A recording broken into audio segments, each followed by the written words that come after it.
Welcome, everyone. My name is Elizabeth Garcia, and I am the co-executive director of the Battle Creek Coalition for Truth, Racial Healing, and Transformation. This is Tom, my co-director. We are happy to have you here with us to begin our Know Your Rights community series. This series was created to equip our community with tools, knowledge, and resources we need to better understand and advocate for our rights in today's ever-changing world. Each session focuses on a different theme, and today's session we're diving into what feels especially urgent: diversity, equity, and inclusion at a crossroads. Across the country, we are seeing DEI efforts being challenged legally, politically, and culturally. But here in Battle Creek, we're choosing to stand firm in our values.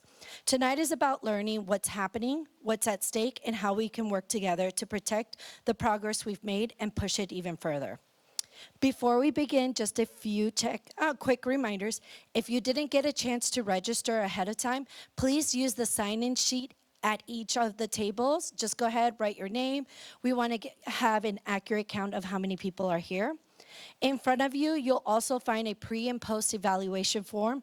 Please take a minute to complete the first part now, and we'll ask you to fill out the second part before you leave. If you want the digital version, let me know, and I can give it to you later. And lastly, a quick accommodation check.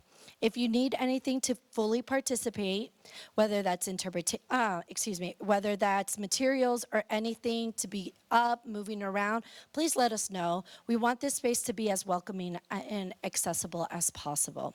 As you can see also, we do have cameras, we do have there is filming happening, and so what our hope is that after today, we are going to work with Access Vision so that we can have this online. They will be broadcasting it on Access Vision, and then we will be working with our community partners so that it is also available in other languages. Thank you. Thank you. Good afternoon, everyone. Thank you again so much for being here. My name is Tapar, and as Elizabeth said, I am the co-executive director of Battle Creek Coalition for Truth, Racial Healing, and Transformation.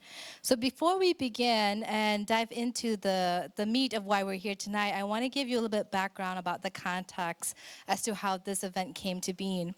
So John Powell, in his book, The Power of Bridging, he said, "We live in a world where fear is more visible than love or hope." And I have to be honest and say that I have been dancing with fear for the past several months. And so when all these pushback around diversity, equity, inclusion came about, we had conversation with our board, and I said, "I'm feeling all this anxious energy. What should we do, or how should we convene?" And our board basically said, you know, you're not the only one that's going through this. Other organizations that might not directly be doing this line of work are also impacted, and you should do what you do best, which is to convene, connect, and catalyze the community. And so we said, you know what, let's do that. And so then I called Mr. James Liggins, who is here with us tonight as one of the panelists. And I said to him, you know, Mr. Liggins, what should we do? How could we protect ourselves as the administration might come after each and every one of us individually or as an organization? And I went on, and he listened patiently. And then he said to me, "Ta, you're asking the wrong questions." And he said, diversity, equity, and inclusions are values that are worth upholding. It is very important, more than ever, that we stay true to these values that we say we care about. And the conversation should not be how could we protect ourselves, but how could we control the narrative. And I don't want to misquote him because he's here and he's going to tell me you said that wrong. So he'll speak on that later. But the whole idea is how can we center love and hope, right? Because this work is really about love and hope. And so instead of getting lost in fear, how can we as a community come together? And he helped me envision this panel that we have here tonight, inviting amazing community leaders representing different sectors to talk about the work that they're doing and how we as a community can come together to really stand firm in the values that we believe. And I also just want to again thank you for being here. For me personally, as I see you, you are what makes love and hope visible. And so as John Powell said, let's change this narrative and where we make love and hope visible instead of fear that our country is experiencing. So let's give a great applaud to our panelists for being here tonight with us.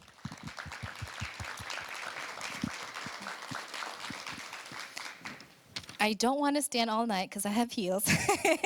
So I'm going to transition over there. So excuse me as I walk right in front of you all. So the way how we're going to have our conversation tonight is shortly after this, I'm going to invite the panelists to introduce themselves. And then we have pre-written questions that we'll ask, alternate answering the questions. And once we go through the list of questions, we will have time for questions and answer from the audience as well. I also, for those of you that are new to Battle Creek into the Cool Family Center, if you need to use the restroom, just quick housekeeping. There are two right down here. If they're occupied, you can go past the hallway and you'll see a larger bathroom. So I just want to make sure that you can take care of your bodily need as we will be spending about an hour and a half with one another. So without further ado, I'm going to invite the panelists to introduce yourself. And then what I'd love to hear from you is your name, your pronoun, and what does diversity, equity, and inclusion mean to you personally, and what is the sector that you're representing? And then I can start that by modeling it myself. One of the things I was mindful is that we did not invite the faith sector. So I'm going to bring in that perspective as I defined what diversity, equity, inclusion means for me. So my name is Ta Par. Pronouns are she, her, hers. And then for me, you know, being a Christian, this being Holy Week, I've been thinking a lot about what does diversity, equity, inclusion mean. And diversity for me is really about God's beautiful creation of humanity. Right? And then equity is really about this divine awareness that all are worthy, right? And a divine calling that says everyone deserves justice and fairness. And then the inclusion part for me is really about the sacred practice of how we live in community with one another, how we connect with compassion, love, and humility as we try to navigate this thing we call life. So that is something that is how I define diversity, equity, inclusion for me as someone who does this work that is deeply rooted in my faith. And what I hope to bring in this conversation today is to ask really good questions so that we can walk away with more tools in our toolbox. And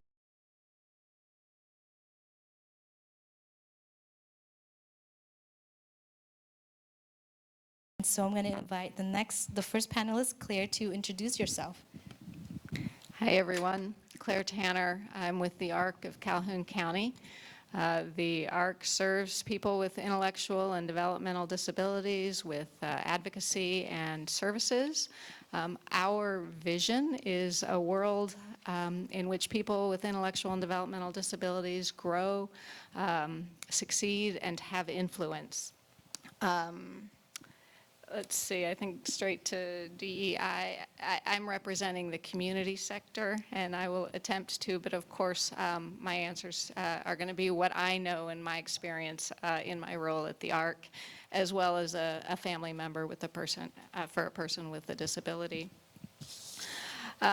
You know, in terms of diversity, something that the disability rights movement has struggled with is not being seen as charity or as a problem to be fixed, but rather as an identity, as beings who are beautiful and have amazing strengths that that all of us can get to know. And equity is fairness. I've always thought of equity as basic fairness, and in terms of disability, that means access frequently, access to spaces, access to ideas, access to conversations like this. Inclusion is what the ARC is all about. The ARC was founded in 1954, the ARC of Calhoun County, that is, nationally. It was a nationwide movement in the 1950s.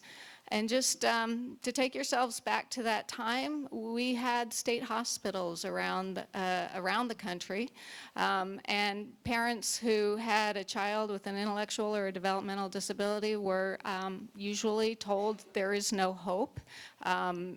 Might as well go ahead and check them into a state hospital.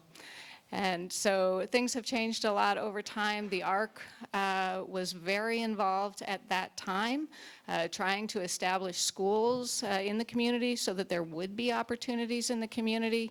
And we were very concerned at the time about the conditions in those terrible hospitals, so much abuse and a lack of hope. And so the ARC was trying to throw holiday parties and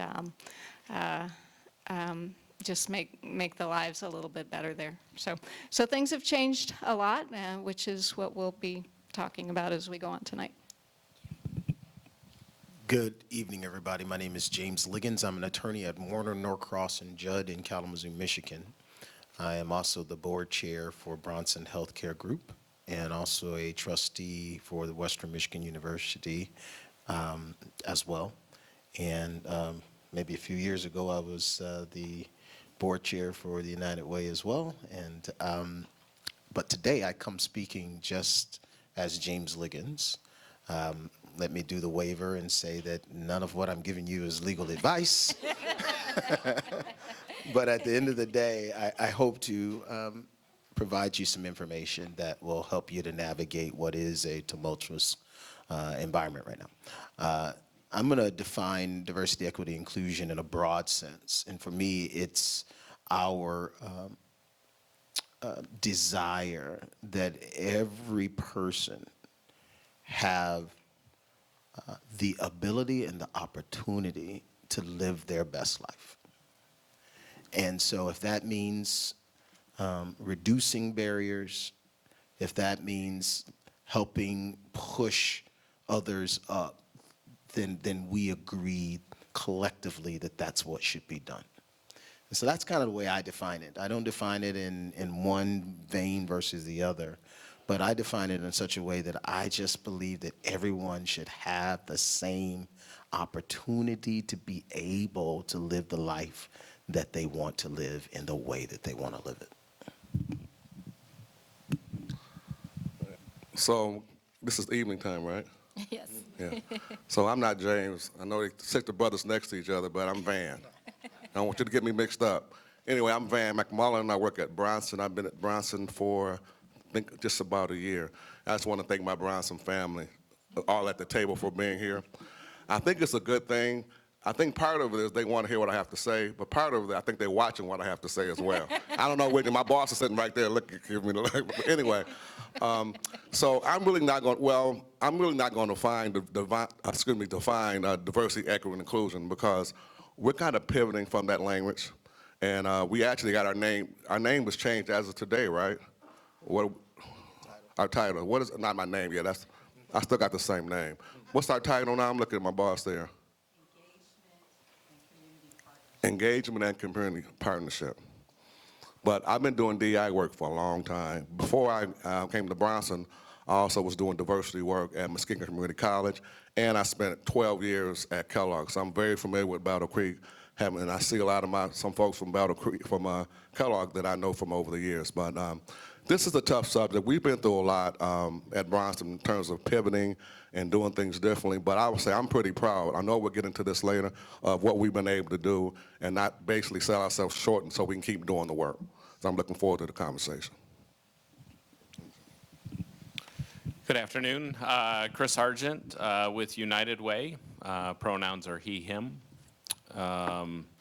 So I got a little literal on the question about, we talk about equity, diversity, and inclusion because equity is our value and diversity and inclusion is a part of that. But sometimes I just make stuff up, like I can be an attorney just like James if you need legal advice without a degree and things like that. So I thought, let's get a little bit more literal. And what struck me as I was looking up and thinking about and reflecting around equity, diversity, and inclusion is all of them talk about a practice. Which surprised me a bit in terms of the literal definition. Equity, the practice of being fair, leveling the playing field. Diversity, the practice of making people or involving people from different backgrounds and identities. And inclusion, the practice of providing equal access to opportunities and resources. And while I don't want to just quote a definition, the practice stuck out to me, especially at a time when these words are under attack. These are good words. These are words that bring people together, that bring us together, that lift up identities, that support a community of diverse folks, background, experiences, and identities. And I can tell you last week at a board retreat at United Way, the first thing that we did is affirm our values. We are not changing language. I'm not commenting on funders, nonprofits, organizations that may have to make different decisions. But in our organization and in community, we'll continue to talk about these words. We'll continue to use them and lift them up and support a community where these words matter. These words hold value. These words are core to not only who we are as individuals, but organizationally. And I think that's really important, especially in light of the current environment where there's an administration that's trying to weaponize them. What's funny is I hear this administration talk about weaponizing, it's exactly what they're doing on the reverse. Using equity, diversity, inclusion is not weaponizing, it's building community and culture together. And so I'm proud that we'll continue to use that and talk about that and focus on that and not do our best to what you were saying, Ta. I couldn't be more anxious and afraid. Not for me, as a white male, I'll navigate the system as we typically do.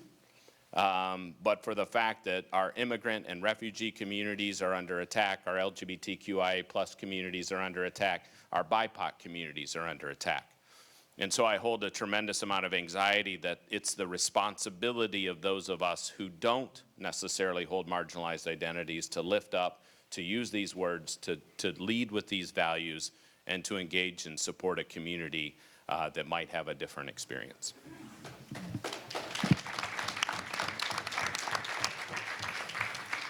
Thank you. I wanted to invite the panelists to define it for themselves because, as Chris said, the work is under attack, right? And so it's really important that we claim that narrative for ourselves. What does this work mean? What does diversity, equity, inclusion mean? So that could be something that can ground us. So thank you so much. So we're going to move into the formal questions that we've came up with. And so I'm going to start with legal first because you're on the order of my sheets. And so, Mr. James Liggins, what are the current federal policies attacking diversity, equity, inclusion initiative, and what do they mean for organizations? You start with the most loaded question, I think. Ty, if you don't mind, I'm gonna start broadly first, a broad thought, and then we can dig in, and I can list some of those for you. But I want to start broad. And so I think collectively we have to first realize that we have a governmental system that is not designed to go too far left or too far right without kind of equalizing out. We have a system of incrementalism. And so what that means is that we're not, even if we go one way down the pendulum, it's gonna swing back. It is. And it's hard sometimes in the middle of the swing to realize that we really are designed to kind of govern in the middle. So I really encourage you all to take a step back, even though it's hard to do it because you know, our services, the funding for our services are at stake. They really are, and I'm not trying to say that they're not. But what I am trying to get you to understand is that the pendulum, in my opinion, is going to swing back, and funding is going to flow again. So from the legal perspective, there's another thing I'm going to tell you to do, and I told this to Todd when we talked. When you are asking for advice, whether it is legal advice, whether it is some type of consultant advice about these situations, how you pose the question is just as important as what you ask. So a lot of times what I'll hear a client say is, well, tell me the risks. You know, I got all these executive orders and stuff. Give me what are the risks based upon what I do? And I say, like I tell Ta, that's the wrong question. Here's the right question. Like Chris said, these are our core values. And we are committed to these core values. Legal person, consultant, or whoever. Understanding that this is not going to change for us. Help us understand how to navigate in this environment and stay true to these core values and continue our mission. That's the question on the legal side. What is an executive order? It is not a law. Plain and simple. The problem is it has the effect of law for the federal agencies to which those executive orders go out to. But it is not the law. It's not a statute. It is not something that's gone through the bicameral process and become the law of the land. It hasn't gone through the court system to become the law of the land yet.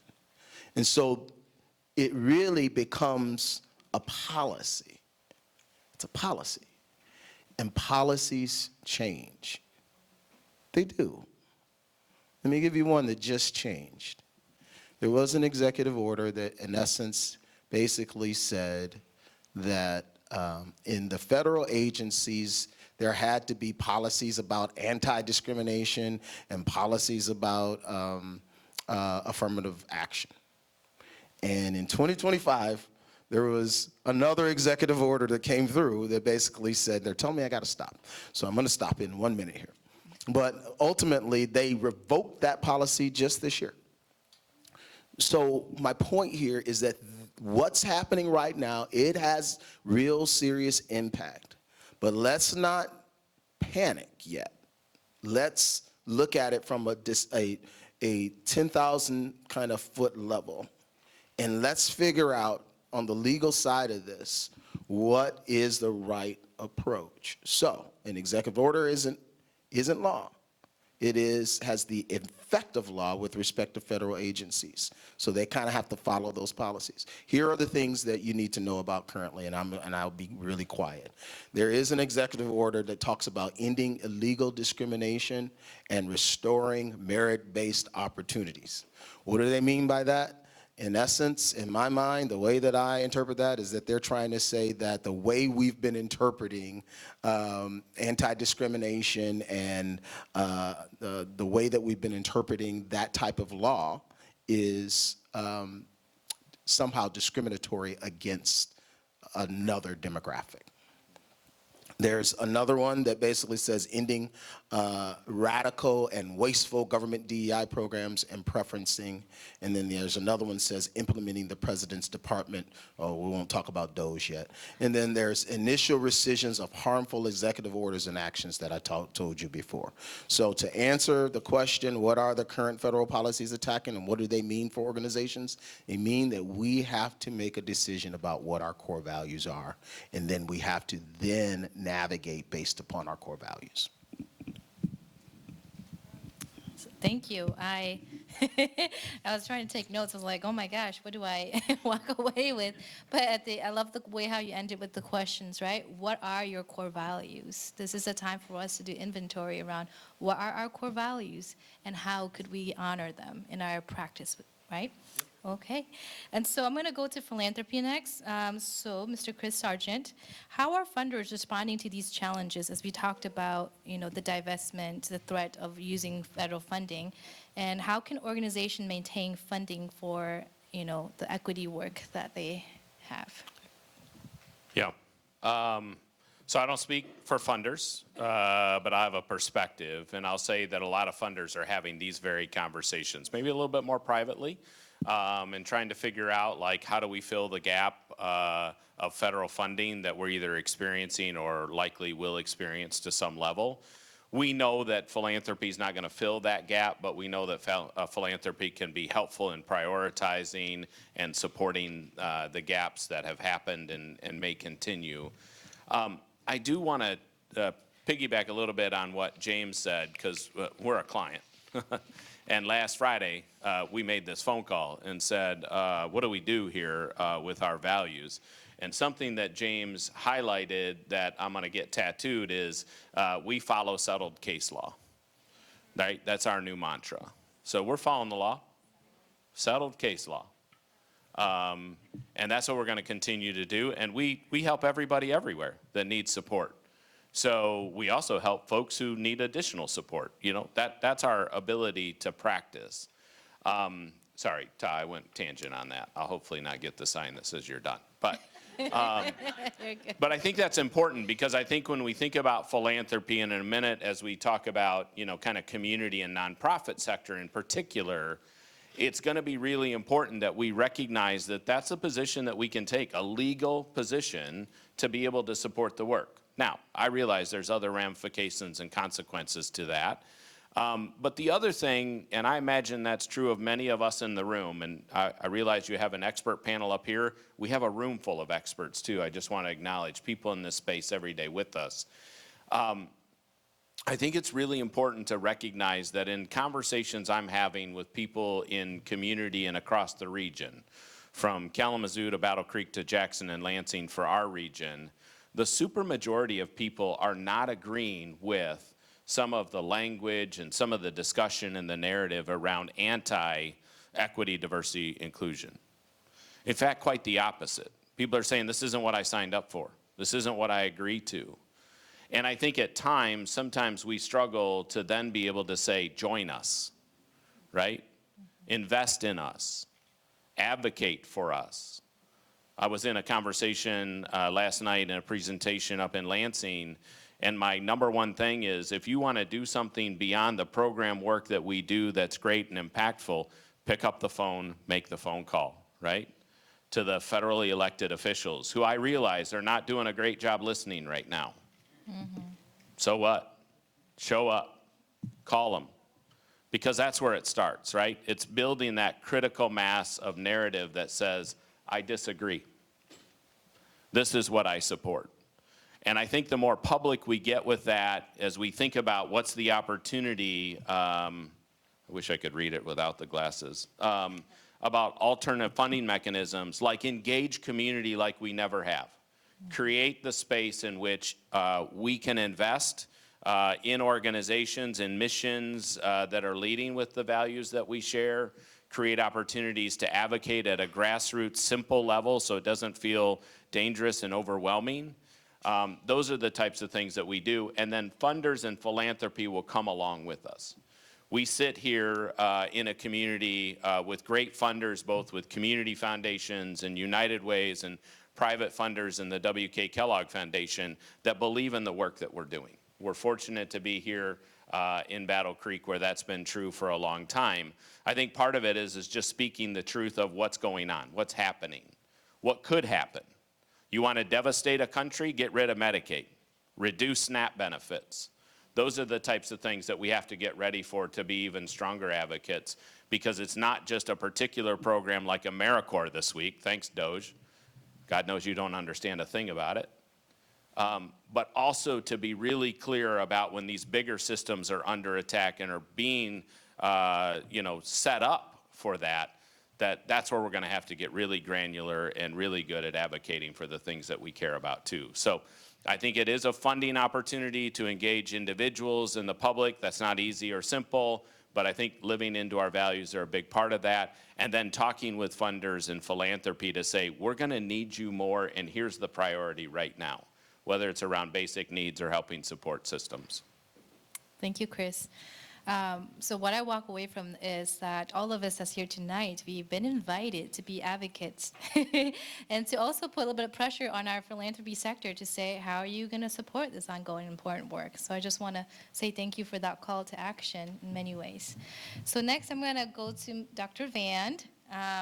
So our question for you is, how can businesses continue diversity, equity, and inclusion efforts despite legal and political pressure? Okay, so I've been doing this. I do this for a living. So the last month or so has been exhausting for my team in Bronson because we've been doing a lot of work trying to figure out how to pivot. I'm so sick of the word pivot. We have to pivot. We have to pivot. We've been doing that for so long, it's exhausting. So in terms of diversity, equity, and inclusion, one thing that stuck with me, I think Veloz and I were in a meeting with someone. I think they said this, but they said, don't obey in advance. Because that's a lot of what's happening. We are, not us, but a lot of organizations are obeying, and they already have cut DEI. And frankly, some of the people who cut DEI, they weren't serious about it in the first place. So I might joke around about stuff. I like to have humor, but this is some serious stuff for me. And as a black man who's an educator, we had a meeting a couple of weeks ago where we went through all the content that I currently cover as a trainer. And it was exhausting because we're like, well, no, we can't say that word. We can't use this. No, we can't use this. And we got to the point together where we said, no, we shouldn't even do it then. I'm not going to get in front of people and teach this training and not be able to say what I want to say, because if I do that, I'm watering the whole process down. So we took a stand, really, and said, you know what, if we can't say the things we need to say, why do it? And so I'm very proud of Bronson because we have pivoted, but I think we're in good shape. Because we didn't have to water much down. We had to change some things, change our title, but we're in good shape. And I'm proud because I've seen a lot of organizations just fold before they even had a chance to do anything. Because they didn't want to do it anyway. And some of the red states, I worked at Muskegon Community College. I was the director of diversity there. My boss told me they had to comply within 2 weeks. So they shut everything down because they just couldn't afford not to do it. The doors are going to close. And so I'm very proud and fortunate that we have a team at Bronson that believes in this work that we're doing. And you got a board that believes in it. We got Bill Mans who believes in it, and we got Veloz and all of our team. I'm pretty proud of that, but it's exhausting work. Because you're sitting there, you're going through this process, you're changing words that aren't even bad words. It'll be different if we were sitting there going, well, we shouldn't have said that in the first place. But all the things we say are good things to say about diversity. And earlier, I didn't define DEI because I'm sick and tired of trying to define it, because we had to get rid of it last week. We can't say it anymore. But what I always say about DEI is meet people where they are. And that sounds simple, but that's what you have to do with this work. Meet people where they are. I don't think, what was the question? It was really about what should businesses continue, how could they continue doing the diversity, equity, inclusion work within the organization? Well, I think they have to be true to who they are. Yeah. Because if they aren't about this work, they're not going to continue to do it anyway. Some organizations, as soon as they heard this, they were done. And you got jobs being eliminated, you got people. I understand if there's funding. I'm not saying everyone should not stop doing the work, because if you got funding issues, you got funding issues. But a lot of these, we've been seeing it, they just been quitting quick. They changed the title, they got whistleblowers, they got a lot of things going on. So that's the first thing, is how serious are you? And I know, because I've done this work for a long time, you kind of know what organizations are serious and which aren't. You can just feel it, what they say and what they do. They start eliminating titles. They start to say, you can't call it this, you can't call it that. Now, we have to comply with the law. We're going to do that. But I'm just very proud because we've been through the ringer the last 2 weeks. I think we had to review like 800-something documents, and we went through all this stuff. I'm kind of sharing our dirty laundry, but we came out on top because I feel pretty good. I'm the education guy. I'm a trainer. I do this for a living. I feel pretty good that I can go on and deliver training effectively and not have to pivot so much that it waters it down. Yeah. I probably still didn't answer the question, did I? You did good. Thank you. The Bronson team is definitely representing. One of the things I really appreciate about Dr. Van is that he brings humor into the work. And oftentimes this work is serious, and it does mean something when we can share, laugh together, even in the midst of fear. So thank you for bringing humor into the conversation. And I love what you said, don't obey in advance. And what I also hear you say is that it was also employees within the organization that resisted, right? And so never underestimate the power of resistance of your individual voice within the organizations where you work. So thank you for highlighting that for us. One other thing I do want to say, though, about our, I didn't get to yank yet. I'm still talking. Oh, you already got it. But I will say, though, about Bronson, I'm just talking about Bronson right now. I was pleasantly surprised of the support that we got. Because as soon as they started talking about not having to do DEI, some of our leaders could have folded and said, well, I don't need the training anymore. But we acted quite the opposite. Some of our leaders still wanted to do this regardless of the executive order. Yes, leadership matters. I hope all of us are willing to step into that leadership role wherever we are. And so, I always mess that up, so I shouldn't even try to use those phrases. English is not my first language. So we have Ms. Claire Tenner from representing the community sector. Our question for you is, how are you currently impacted, and what are some of your strategy within your organization to sustain the important work that you do? Okay, well, as I answer this, I risk bringing us down a little bit initially, but then hopefully in answering the second part of the question can be a little bit more hopeful. But just glad to hear that we're at the far end of a pendulum that's going to swing back, because it sure feels like an existential moment to us. 90% of the ARC's funding, just to talk about our own organization, is from contract revenue from programs that are funded by a combination of state and federal dollars, one of which we've already mentioned. Medicaid is absolutely on the chopping block. You know, I wanted to go back to a class earlier this year. I was teaching a self-advocacy class to a group of students in a special education class at Battle Creek Central. It was back in February, and we were talking about the disability rights movement and the link between the disability rights movement and the broader civil rights movement. And we talked about, you know, as these hospitals were closed down, and legislation like the Rehabilitation Act, which to be fully implemented took a lot of activism, a lot of hard work, a lot of coalitions. The Black Panthers famously supported the disability advocates who were staging a sit-in in a federal building in San Francisco. And then there was, of course, the IDEA, Individuals with Disabilities Education Act, that's so important to so much of what we do.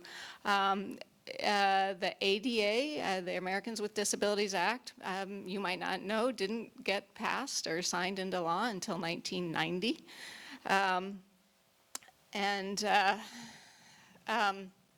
And we were talking about in our class all the ways that this impacts them and how they can use these laws to advocate for their education, to advocate for accessibility, which you know, Section 504 of the Rehabilitation Act calls for. How Medicaid is the game in town, the only source of funding for home and community-based services for people who who have significant needs and don't want to live in an institution like a nursing home. And as we were talking about all of these things, I didn't mention it in that class, but I was just thinking every single one of these things is at risk right now. It's so annoying, but when we contact our legislators about Medicaid, we hear, oh, it's not your population, don't worry, we want people with disabilities to get health care. I mean, first of all, that's obnoxious, everybody deserves health care, but second of all, it's untrue, right? It's a sham, because the home and community-based services are optional. So any cuts to Medicaid at the federal level get translated, and you know, the state is left figuring out how to fill the bucket. And the first thing that we fear, of course, is going to go is the optional home and community-based services. Section 504 of the Rehabilitation Act is at risk because of a lawsuit that 17 different states have signed on to and is in the federal government, and they're actually asking for it to be overturned. Additionally, in terms of 504, so the ARC supports families to navigate the very complex bureaucracy that is special education. And for those who don't need special education services but still need to be able to access the content and in order to get an education, their backstop, if they don't get what are accommodations, what we call a 504 plan, is the Office of Civil Rights within the Department of Education, which was just completely gutted. So You know, and then, of course, the destruction of government generally is a concern to us. And one of the sort of the latest email of things that we should be doing is just documenting every story about somebody who can't get through to the office within Social Security, which is a good segue since I'm on less than a minute to go. I said I would talk about what we're doing. You know, we're trying our best to fight the fight and to educate folks about what Medicaid is, how it works, and how reassurances that, oh, don't worry if you're elderly or disabled, we'll still protect you are false and misleading. Please, please call your legislators all the time, especially your federal legislators, and encourage them to support Medicaid. And then I didn't even get to talk about the Department of Education. That is a concern for us. But I will leave it for another answer because I'm out of time. Thank you for honoring our time limit. I know this is like. Next time you get the card where you can go past your time. But you know, these are really complex questions that we're asking of you, and I know that you only have limited time, so thank you again for doing your best to answer the questions with those restrictions. And I'll be a little bit more flexible with the next one. I'll ask you a question, but if you want to elaborate more on the previous question, you have the freedom to do so, and that goes to all of you. And I think one thing that I just want to highlight from what Claire told us is that, we only sometimes read the national news, right? And we think this is happening elsewhere. And so what she said is this is happening in Battle Creek, right? The people that you're going grocery shopping that you may not know are impacted by these, federal policies. And so I just want to kind of hone in that this is real. This is serious stuff that we're talking about. And it is time for us to really advocate, call your elected officials and say, we're not okay with this. And we need to make sure that you're going to be with us as we fight for these very scary and devastating resources are being taken away from most vulnerable people. So thank you we do need to know the real truth, right, about the ugliness of what's happening. So thank you for shedding light to that. So I'm going to go back to the legal perspective. And so, Mr. James Liggins, again, you don't have to answer this question. You can kind of pivot in the way that you want. Given the political climate, how can organizations stay ahead of potential legal challenges related to diversity and equity and inclusion? And what proactive steps can be taken to prepare for future policy changes? All right, I'll try to be more succinct this time. Well, first, ask the legal question. A lot of times we feel like, we save the legal engagement until you're midway in or at the end where you've run into trouble, but ask it now. Because, and ask the question in the way that I asked the question. Help us navigate knowing that these are our core values. So number one, you got to know your core values, and you got to have a commitment from your governance all the way down about your core values. The thing about Bronson is Bronson was clear about its core values. We knew that, and we supported Bill Manns, and we supported the organization all the way through. And then when we needed to help the organization course correct on some things, we did that too. So first of all, the organization has to have a clear understanding are. What's the core value that if it goes away, you go away? That's the way I would define it. That's number one. Number two, ask. If you want to navigate something legally, ask a legal professional. If I want to have someone fix my electricity at my home, I don't go and ask someone that's a plumber. I ask an electrician. So one way to do that, and a lot of times, well, we don't have the resources to do it. One way to do it is to go collectively to an attorney. You don't have to just do it all yourself. You could say, hey, I have several clients who say, we've come together to get advice from you. And that way you can spread that cost. But I think it would be a cost savings for you. Here's my other thing that I think you need to do. I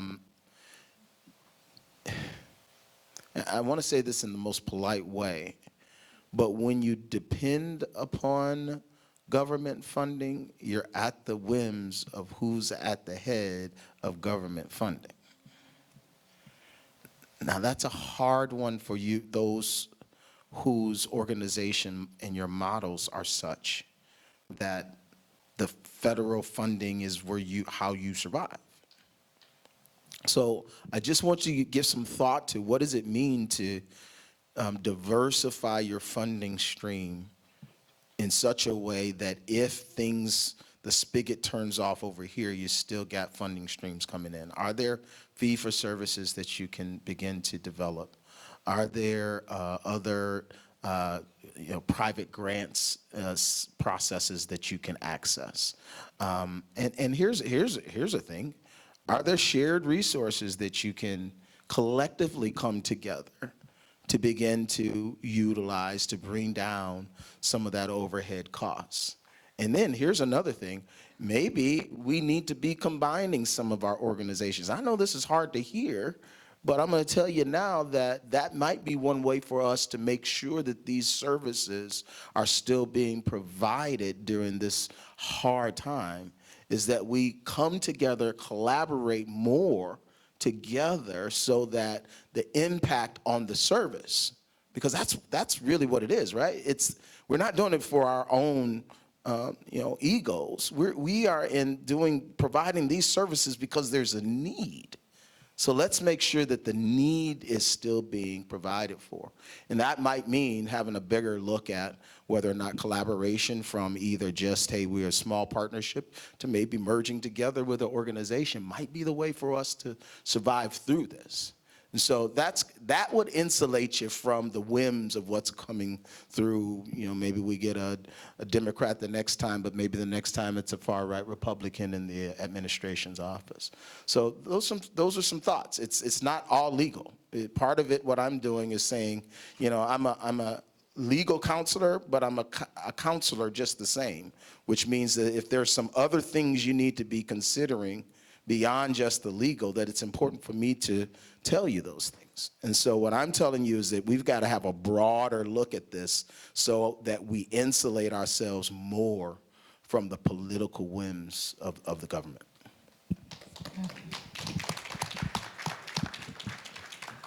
Thank you. And I'd just like to put on the table that if these are conversations that Battle Creek organizations should be having, talk to us, and we as TRHT can convene those innovative conversations about how could we maybe, consolidate, or what are some ways that we can make sure that the needs doesn't get compromised, because the needs will be here and we need to make sure people's needs are met in whatever way that we can do to come together. Thank you. And so that kind of tie into philanthropy, so I'll just come back to you, Mr. Chris Sargent, around philanthropy. So in a climate where DEI funding may be under scrutiny, what alternative funding mechanism or partnership should organizations consider to keep DEI initiative sustainable? If you want to elaborate more. Well, I think I touched on it a little bit in the first part of my comments.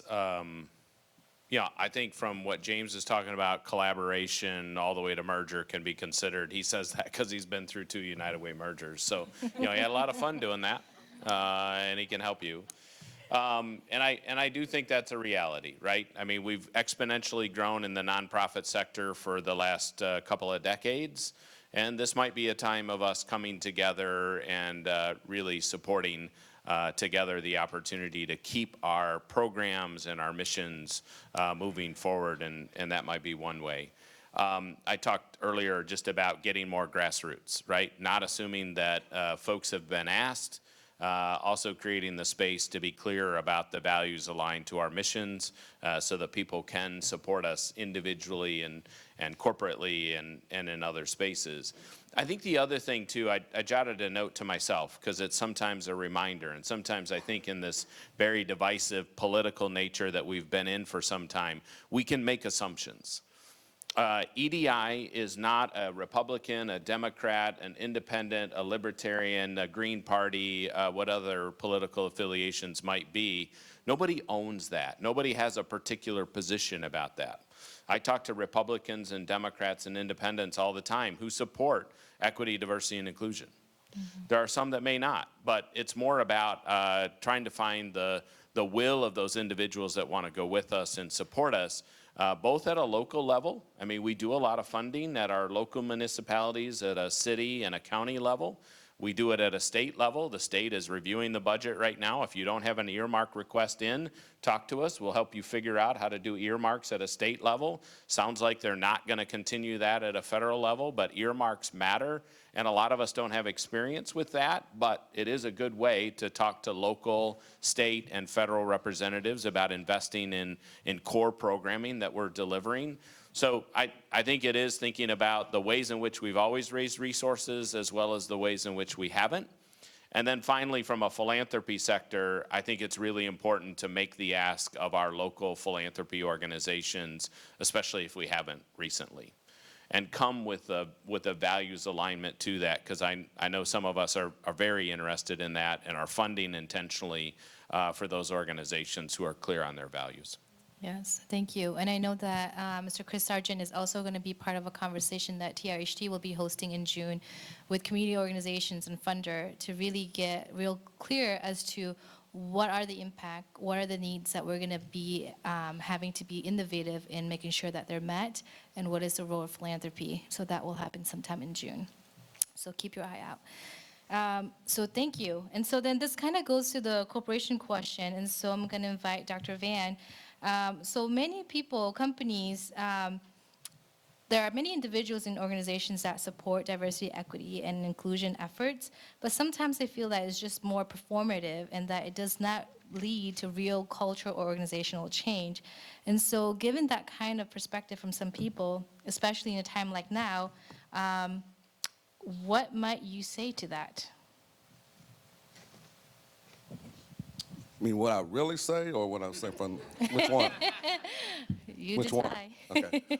Well, one of the things about diversity, equity, and inclusion, I've been doing this work for a while, is that there's always been talk about the business case. You have to make the business case. Organizations make decisions all the time without business cases, but for DEI, you got to prove it. There's tons of research on the business case and how the more diverse your workforce is, the more productive you are. Innovation, it's all over the place, but you still are constantly pulling and tugging to make the case. And again, we'll see basically how companies value this to work, because one of the things that's really a challenge for me is, you might have heard this, they're changing DEI, supposedly stands for didn't earn it. So that means any black and brown person in a role didn't earn it. And I'm sitting up here with all these degrees. I got a lawyer. I got people, all black and brown people with all this knowledge, and it's just disconcerting to say that you didn't earn it. So that's a fight, and you really have to be really careful not to have outrage as a black and brown person when you do this work, because it's there all the time. Again, I forgot the question. What'd you say again? What might you say to people who feel like diversity, equity, inclusion initiative in organization are more performative and didn't really have tangible change, lead to tangible change in organization? It's kind of hard to know what to say, because some of them, they're not going to be convinced anyway. I mean, you can quote the business case, you can show research, you can show a lot of things, but if they aren't interested in doing it, they don't think it's value. And some of them, again, like when this whole thing first started with the Trump and the whole administration, a lot of people didn't want to do it anyway, so they cut it quick. And we know people. I do this work. I know a lot of my colleagues have lost their jobs. Wasn't even a question. It was like, it's over. We're not doing this. We don't have to do any of this stuff. So you just can't reach everybody. And I think sometimes we have to be realistic and say, who can you reach and who's going to believe in this and who's not? Because the people who are going to believe in it, they're going to do the work. And I can't believe I'm saying this, but I'm going to quote Mike Tyson. I know. He said, people don't have a plan until they get hit. So you guys like that too, didn't you? Yes. I should have kept it for myself, but he actually said it. Yeah. But I mean, that's the kind of this work, Valois, when we first started this, Valois said to us, we're not going to do anything until we have to do it. But we always had a plan. Yeah, you did say, she's looking at you, did say it. But, you have to, we knew we had to do something, but why rush it? But again, when you get hit, then what are you going to do? Because it's easy to kind of go along when there's no adversity, but what's going to be your plan when you get hit? I'm sorry, I didn't answer the question again, did I? Well, that's a good question for us to have. Can I add on to that and just say? Now, this is still my time, though. Yeah, I'm going to take your time, man. serious. I didn't get the yank. No, you didn't. No, I just want to add on it because you're part of the organization I want to give a shout out to. The way that Bronson has made sure that this really is it's really baked into the culture of the organization is that our journey started with the board of directors, you know, years ago, where we collectively made the decision that diversity, equity, inclusion, and whatever we're going to call it now, is a part of who we are as an organization. When it is, and we baked it in not just to, okay, we're saying it, but we put it in all of our charters for our committees. We went back and we said, wait, where is it in our finance charter about equity? You know, so when your board when it's top down, and it diffuses itself throughout the organization. But if it's just a trend of a current leader, it's going to be difficult to sustain itself. So that's my one piece of advice. If your board, if your governance isn't all in, then it's going to be surface. Thank you. Did you have anything else to add, or are you good? Taking my time. I'll get it. Okay. All right. So then to Ms. Tanner, our question for you is, how can grassroots organizations leverage community support to maintain and amplify their work in time of uncertainty? That's an interesting question because it's a journey that we have been on. And by the way, I always thought I was doing the right thing every time I wrote those grants and it said, what's your sustainability plan? And I said, oh, there's a federal program. I'm going to develop this program and get funding for that.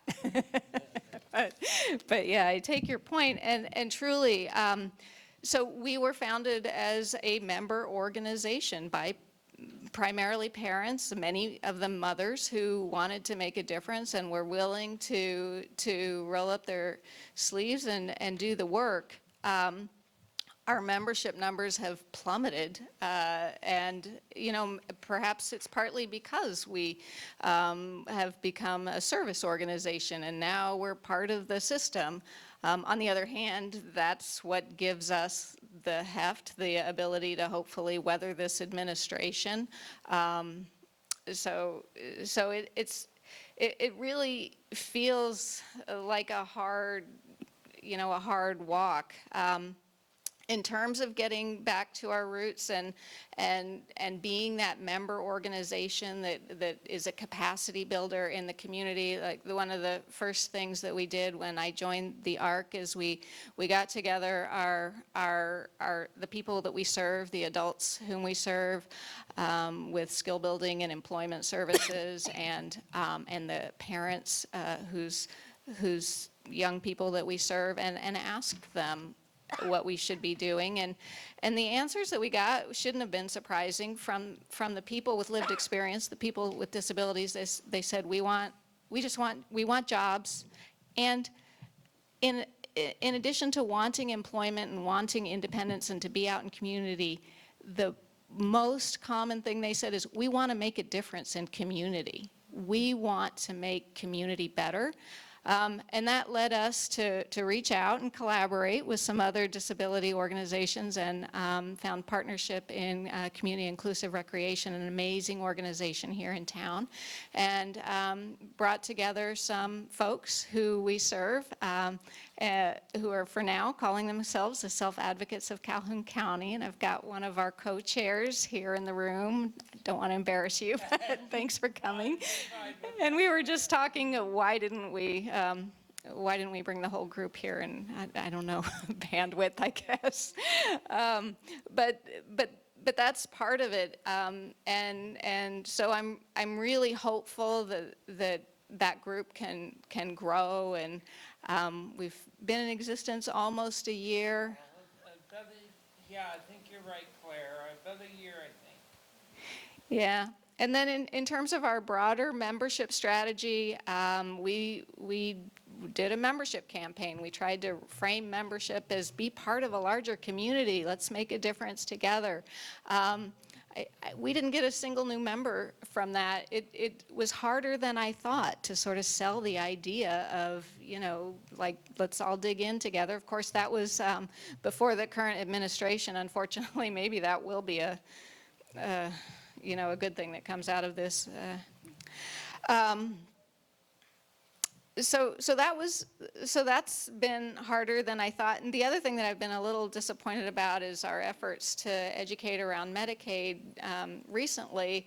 And when I post a good news story on Facebook, like about somebody getting a job or something good happening to a client, I get so many likes and hearts and shares. And when I post something about, please help us, if you're reading this, you must support the ARC, so please help protect Medicaid. JR, our board president over there, he'll share it, thank you, and that's about it. And so that's also been a bit confusing to figure out how to navigate that. So I think that's what I had. I mean, I guess the other, well, just finally, one thing that's not hard is to get together and talk to people and talk about how we have a shared vision.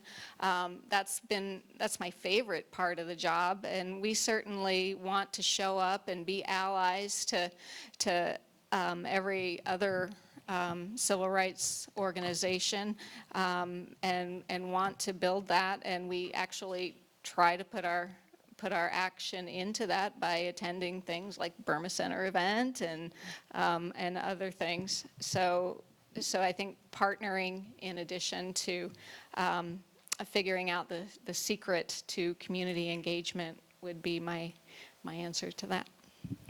Thank you. So I would just. Do you want? I apparently have a minute. You guys are funny. Can you share with us how much is your membership fee? So we have a corporate membership of $150. We have a family membership of $50, and then we have a self-advocacy membership of $10. And anybody is welcome to become a member and volunteer as a way to work together with us and become a member. Thank you. So I think we each can probably become individual member of $10. So I just want to put that invitation out there. Oh, thearccalhoun.org. thearccalhoun.org. All right, thank you. And we'll follow up via email if you register for the event, so you have direct access to their website and where you can become a member. So I can go on and ask the questions, but we really want to honor your time and want to give you the platform to also ask the questions that you might have.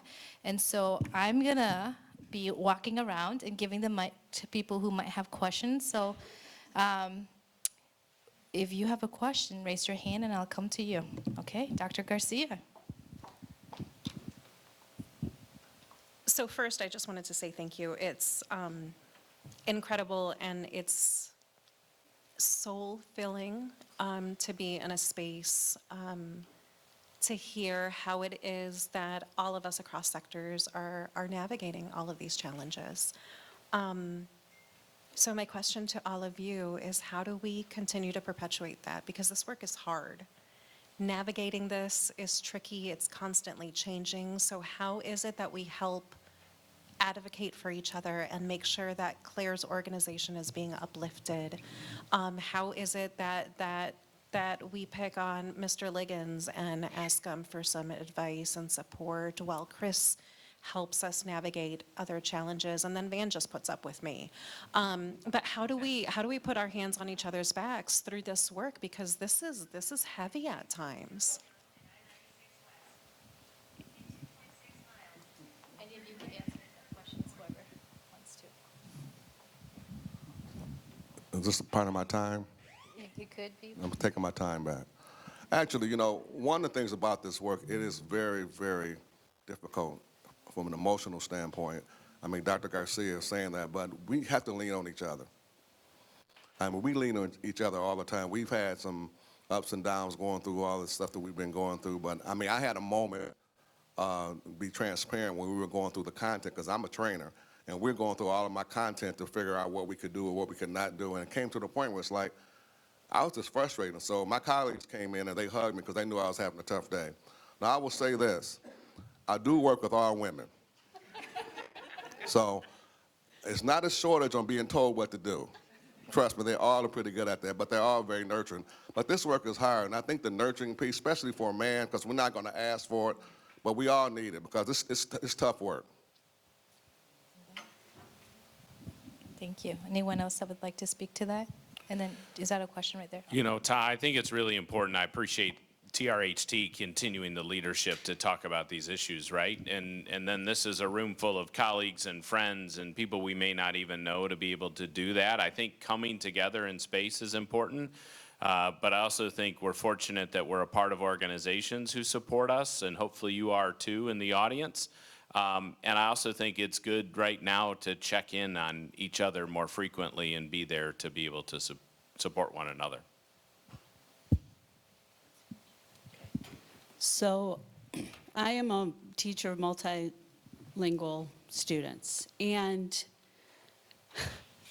I guess my question is, we're, of course, with DEI, everything on the chopping block, but you have to learn English. English is going to be the original, the only official language in America, but we're about to lose, well, we've already lost all of the people who are in charge of teaching multilingual students how to speak English. It used to be called ESL. My question is, we can't help that we're federally funded. What do I tell my babies? What do I tell these families that can't go to the grocery store? Like, I don't even know where to begin. I need something to hold on to. Help.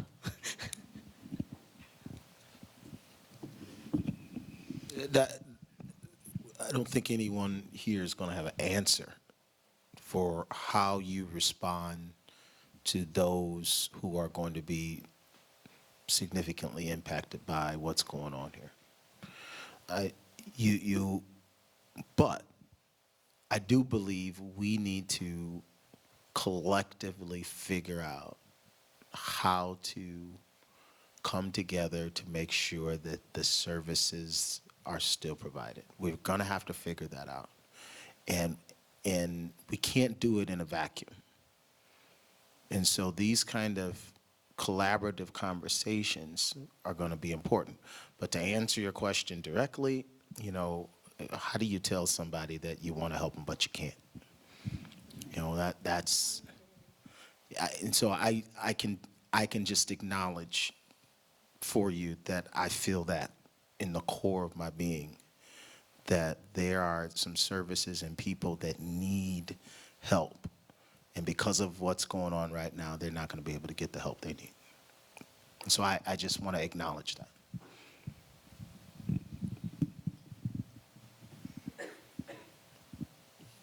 Any other questions from the audience? Okay, come to you, Kathy.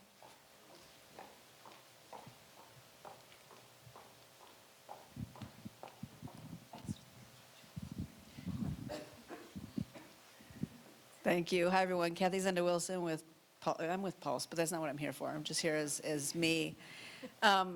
Marie and I had the opportunity to be in the audience with the president of Policy Link out of New Orleans last month, and she said something that was really profound that has stuck with me ever since, and a few of you have heard this already from me, but she said, in this moment, how we need to meet it is to organize ourselves as defenders, builders, and organizers.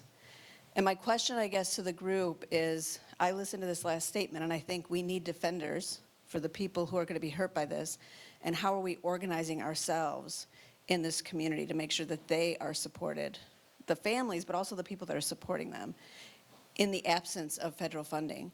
And I just don't know if those conversations, Chris, this might be a question for you. Like, are those kind of conversations happening right now? Yeah, they are, and one of the things that I'm pretty excited about in kind of our Southwest Michigan region is there is a coalition, for example, that is putting together the known federal funding impacts right now that plan to do a press conference on April 30th to talk about that. That happens to be the first 100 days. And I think one of the things that we've got to recognize is maybe we're not yet organized as well as we need to be able to respond to the changes that we're experiencing on a daily, weekly basis. And so I think from a funder perspective, from a sector perspective, it's really important to not only talk about it in terms of data and real data and collective data, it's also important to talk about the stories, right? We don't have an answer to this, but we have stories of how it's impacting, yes.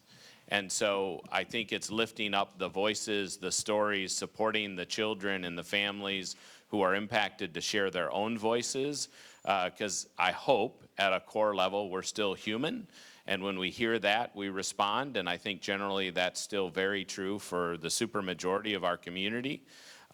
So I do think it is both and, right? Like telling the data of the story and some groups getting together to do that and self-organizing and collectively organizing. That is something that we're talking about in philanthropy, like how do we lift that up and tell that part of it. And then also the personal stories about children and families that are being directly impacted and bringing some emotion with it. You know, sometimes I think we get a little uncomfortable when emotion happens. I think that's very real, and that creates power behind it, and being vulnerable to the extent that folks are to be able to do that is important. And philanthropy can't fill the entire gap here, obviously. However, there is a role for philanthropy to play.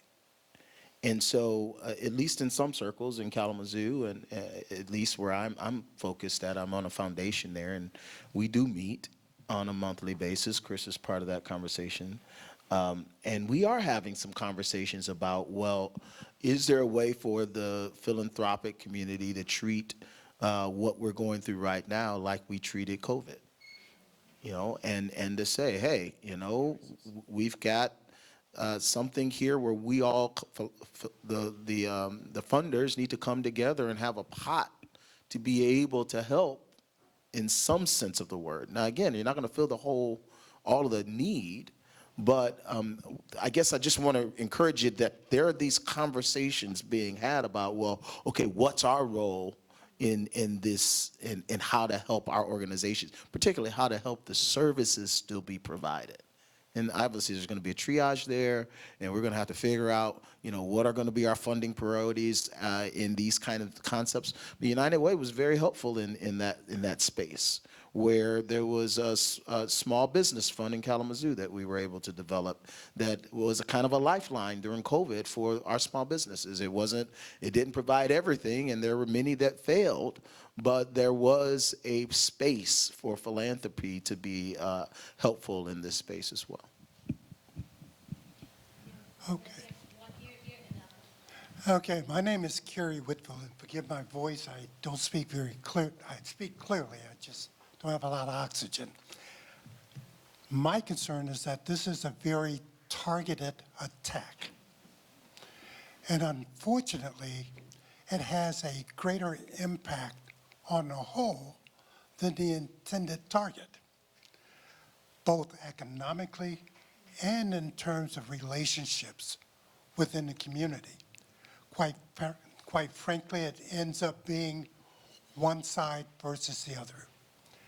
And unfortunately, living in that type of environment create very little activity, but yet it create a great deal of hostility. And we cannot sustain under those conditions. What would be your recommendation in terms of how these entities that you have here today can go to their legislators and express the concern about how it's impacting the whole far greater than it is impacting the targeted group?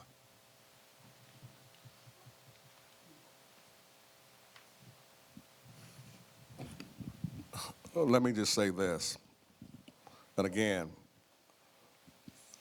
I'm the trainer, and I'm in front of people all the time doing this training. And remember I said about Mike Tyson, everyone has a plan until they get hit? A lot of folks didn't think this was going to happen to them. They thought this was going to impact everyone else but them. So one of the things, this is another quote from this is my mother-in-law. She said, and I quote, I probably shouldn't say it, but you can't reason with no fool. And so you have to figure out how to expend your energy. I mean, trying to reach people that you can't reach. You can't reach them, you can't reach everyone. But to the extent you can, you have to do that. Because I think this is hard work. And, you know, as a trainer, and anyone who does the work as a trainer, when you get in front of people, you have to expend a lot of energy sharing with people who you are. Because if you don't show them examples, they don't get it. But that's hard. But I've got to the point where I just can't reach everyone, and I'm not going to try. So I would say right now, just be careful how you expend your energy. Again, I probably didn't answer the question either, did I? Yeah. So I don't think I've asked a question all night, probably. But anyway. Anybody want to share?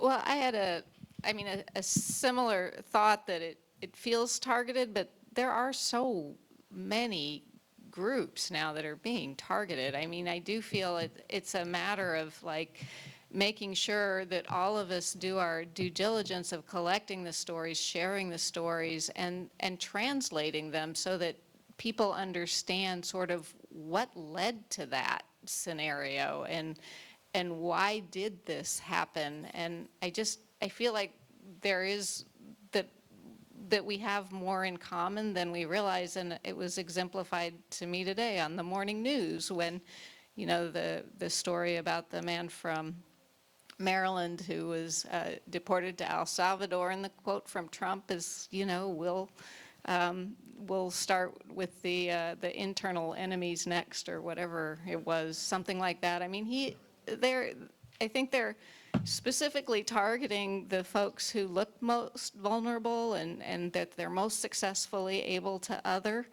on purpose to get us used to the idea, well, that this is okay because it's them, or this is okay because it's them. And, you know, it's incumbent upon all of us to say, no, this is not okay, and this is us. I don't. Absolutely agree with that. The only tip I'll add is that our nonprofits, we're notoriously guilty of maybe not developing the political relationships that we need to develop. And then when there's times like these that come around, we want to reach out to folks, but we haven't the relationship established that they really will hear. And so what I would encourage you all to really incorporate into your organizations is an advocacy arm.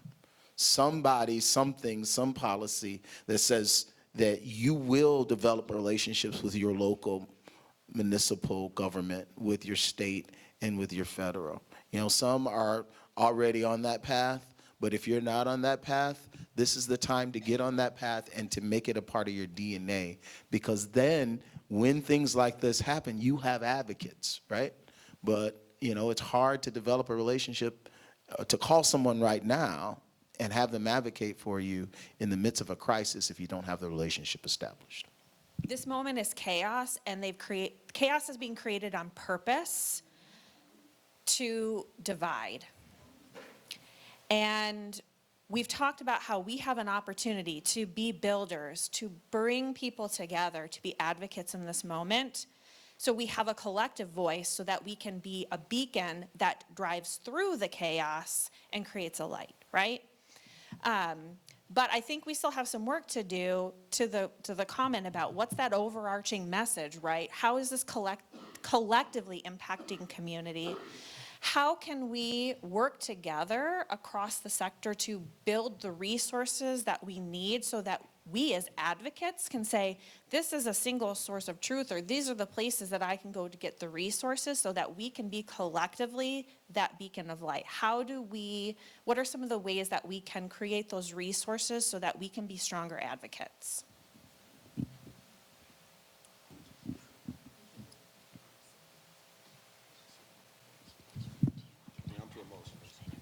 So one thing I would just lift up to what you said, Stephanie, and Carrie, what you said, and Carrie, I've appreciated your leadership in this community for a long time, and I think about organizations like the NAACP and VOSIS and Pride. I think sometimes we're looking for big organizations to take the lead on this. I actually think it's time for us to go grassroots and support organizations that know how best to do this and how to organize well and lend our support. Right? Because I think that's a place where we can empower and support at a level that maybe we don't always, even though they're there doing that every day. And that might be a way to engage differently. The other thing, just as a reminder, Congress is on recess starting on Monday this week for the next 2 weeks. So representatives are in office, in district. So now's a good time as any to show up and show out.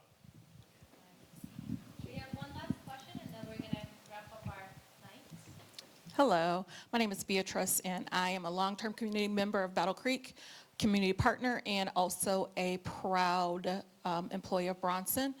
And a lot of the work that I do in organization development and learning intersects with the work that my peers at ECP, can we do that yet? It's too late, yeah, too early. My friends at ACP, a lot of the work that they do, it intersects. And so some of my responsibility is personal, professional development of all staff and leaders. And to Mr. Liggins' point, we have embedded and baked DEI into everything that we have and everything we facilitate, all of our interventions, all of the classes that we teach.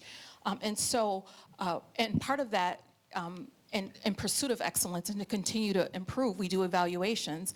And as of late, we've received feedback that says that's just DEI in disguise, or that's too much talk about inclusion.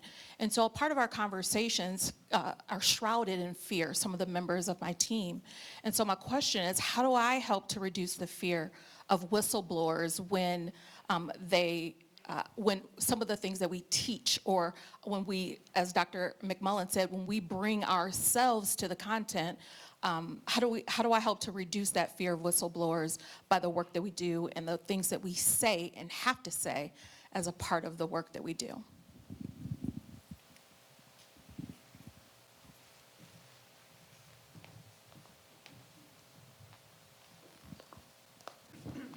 Ignore them? I don't know if that's the legal term for it, and maybe not the best approach, but I also do think that while that's valid and we're going to get that and we're going to get feedback, I'm being flippant, and I don't mean to be. But to some extent, I do think we got to ignore some noise right now. And we got to continue to work together to support one another in the ways in which is lifting us up and lifting our community up. I know that's not a real answer fully, but to some extent, at least measure it to the level that it deserves, and then, James will have a better legal opinion on that. I just wanted to validate it, that it's hard, and I feel it because I'm writing Facebook posts and I know that my membership is all over the place. I can't count on anybody's political leanings, and it's just a time where I might be talking about Medicaid and funding employment services, and yet it's seen as very political and gets me some loss of support. I don't have an answer. It's hard. Can I just say this in reference to the whistleblower? There is a website that the federal government has put out for whistleblowers. So we can't control that. But I know at Bronson, we are saying that this is voluntary. We're not mandatory people coming to training. And so therefore, when they come to our training, we will say that. If this is making you uncomfortable, you have the right to leave. And so we're going to continue to press forward. And I think as Van has stated, we can't water it down. It is who we are. It goes to our core values. We are providing quality of care for everyone that walks through our doors. So Beatrice, as we do our training, and I know that you infuse the work of DEI into your training, the concept of it all, it's voluntary. No one is being asked to come to the training, and we're fortunate that people want to come. And so we're going to continue to provide it and offer it. We pass things through legal because we're going to abide by the law.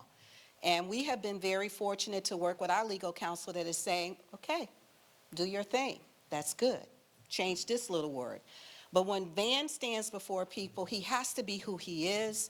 So therefore, we're going to ask people, if this is making you uncomfortable, if you do not want to be here, then you have the right to leave. So no one is, being held hostage, I would say. And then we're going to continue to provide, what we need for Bronson. And that's to ensure that we're providing quality of care for everyone that comes through our doors.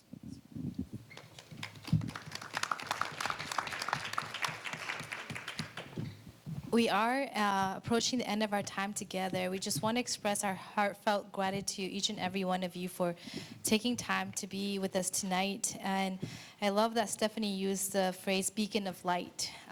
There's fear, real things happening in our community right now, and we need light in this moment, in this time. And so as I started in our time with John Powell's quote about how we need to make hope and love more visible, you are that visible light in our community, so please shine brightly as you leave this space. I also want to just say thank you to our brave panelists for making themselves vulnerable out here. And I also was kind of strategic in who I invited, because I was like, I do this work, I'm brown. If I became target, he's going to be my lawyer. He's going to fund for my legal bill. Claire and Van are going to mobilize people. And so we really do have to, Elizabeth and I were at Selma last month, and this work is a calling, and then some of us, our calling might be to be more visible up front, and that might bring some challenges. And some of you may not be called to be that visible front, but your pocket might be invited, right? To say, here, I can't come and walk visibly, but I will donate to you, I'll bail you out if you get arrested, right? And so there is room for each and every one of us in this movement, and it's really important that you also do your individual values inventory so you know for yourself how could you best contribute in a way that you're not jeopardizing your own well-being either, right? But you must not stay in your comfort zone, because now is the time for us to come together and stay firm and grounded into our values of diversity, equity, and inclusion, because we deserve it, the world deserved it. Oh, thank you. And so we have some upcoming events. One thing that I am thinking about, we were going to do some organizing workshop. It was going to happen in fall, but I keep hearing organizing, and so I think this might get pushed up forward early, maybe in summer. So just know that that is something that at TRHT we know the need for mobilizing, organizing, and training people up, and that is in the working as we speak. Now the timeline might just move up sooner. And then Elizabeth is hosting Conversation next month, and she's going to share a few updates about that. So next month, we're going to have some of our local organizational leaders talk about how they are protecting our immigrant community. We have an increased fear of being out in public. We're seeing a lot of cultural events be canceled because people are very fearful that ICE is going to be called. We know that in Jackson, the county right next door, that the county sheriffs are working with ICE. And we know, and if you don't know, now you do, that our local jail rents out space to ICE. So, if you didn't know that, now you do. And so it's one of those things that, the Latino community, this has been something that has always been happening. The increased visibility of it on the TV, it does heighten fears. And what we're seeing also is that immigration doesn't just stop at the Latino community. We have a huge Burmese community here. We have a Japanese community, Swahili community. Our immigrant community members are hiding because they don't know what actions organizations are taking to protect them while they are in their buildings. So next month, we're going to talk about what are some of the things that organizations are doing to protect them. And again, we will be recording it and then putting it out there in multiple languages, because I'm not going to ask our immigrant community to come out if they do not feel safe. But I do ask you to come out. Also, we are restarting our monthly Zoom meetings. This time, instead of being called the CLT or Community Leadership Team, we are pivoting. Sorry, I know that's an activator word. I say activator because I don't like that word. I don't like that one. So we're gonna start the self-care and networking hour because I know right now it feels alone. And when you are left alone, it leads to despair and hopelessness. What you need is connection. What you need is to see and be in community with those that are also, you're like, okay, I can vent to someone, or I can at least know that this person I can talk to around. I am limiting it to 20 people per registration, sorry. But I just want you to know that we are trying to recreate these spaces, and then we will be restarting our racial healing circles to also have those in community in person. So without further ado, let's just give our panelists another round of applause. Thank you all for being here.